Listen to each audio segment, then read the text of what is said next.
देखिए, इस उपचुनाव में हम लोग एनडीए के गठबंधन के तौर पे जो भी उम्मीदवार हमारी गठबंधन की तरफ से दिया जाएगा, हम लोग उनके लिए चुनाव प्रचार करेंगे, उनको जिताने का पूरा प्रयास किया जाएगा। आपकी पार्टी का भी कोई उम्मीदवार हो सकता है? ये संसदीय बोर्ड और राष्ट्रीय अध्यक्ष का अधिकार क्षेत्र है, यहाँ पर मैं कुछ नहीं बोल पाऊंगा। क्योंकि आपके पार्टी के प्रदेश अध्यक्ष ने कहा था कि आरएलजेपी तो एनडीए में है ही नहीं, तो आप लोग क्या मतलब तैयार होंगे आरएलजेपी को अगर एक सीट जाता है? देखिए, हम लोग 5 पार्टियों के गठबंधन लोकसभा के चुनाव में गए थे। उन पांचों गठबंधन के अलावा कोई और भी पार्टी अगर इस गठबंधन में है तो वो चुनाव में कहीं न हमारे लिए काम करते हुए देखें, न गठबंधन के लिए काम करते हुए दिखें। मैं तो ये कहूँगा कि हमारी गठबंधन के प्रतिकूल उन्होंने काम किया था, इसीलिए मुझे नहीं लगता कि वो इस गठबंधन में है। और अपनी गठबंधन में हमारी तरफ से जो भी कैंडिडेट होगा, हम लोग उसके लिए प्रचार करेंगे। इसमें मेरे 2 विचार हैं, आप इत्मीनान से सुनिएगा।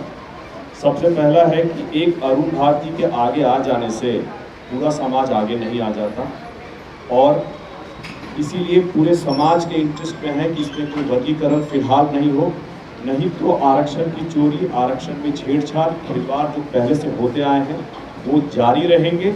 इसलिए फिलहाल इसमें कोई उपवर्गीकरण की ज़रूरत नहीं है।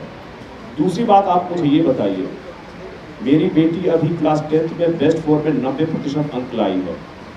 आगे जाकर के जब वो किसी कॉलेज में दाखिला देगी और अपना एप्लीकेशन फॉर्म भरेगी तो उसके जो 90% नंबर आए हुए हैं, क्या उसके लिए वो जनरल कैटेगरी पे अपना फॉर्म भरेगी कि रिजर्व कैटेगरी में फॉर्म भरेगी?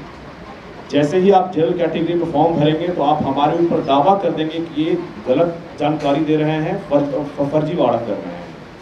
और आपको अगर पता चल जाए कि ये रिजर्व कैटेगरी का बच्चा है, भले 90% ही अंक लाया हो, तो आप उसे तुरंत उठा करके, भले ही एलिजिबल भी होगा जनरल कैटेगरी के लिए, तब आप उसको उठा करके आप डाल दीजिएगा रिजर्व कैटेगरी में।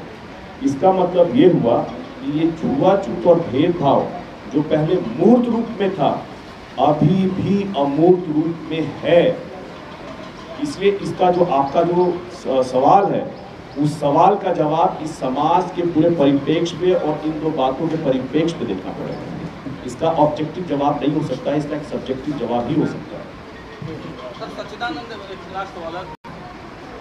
देखिए, ये अच्छी बात है कि चिराग पासवान जी की पहली फिल्म में कंगना रनौत जी थी, उनकी जाति मुझे नहीं पता है, और मेरा ये मानना है कि अगर जातियों के भेद को मिटाना है तो इस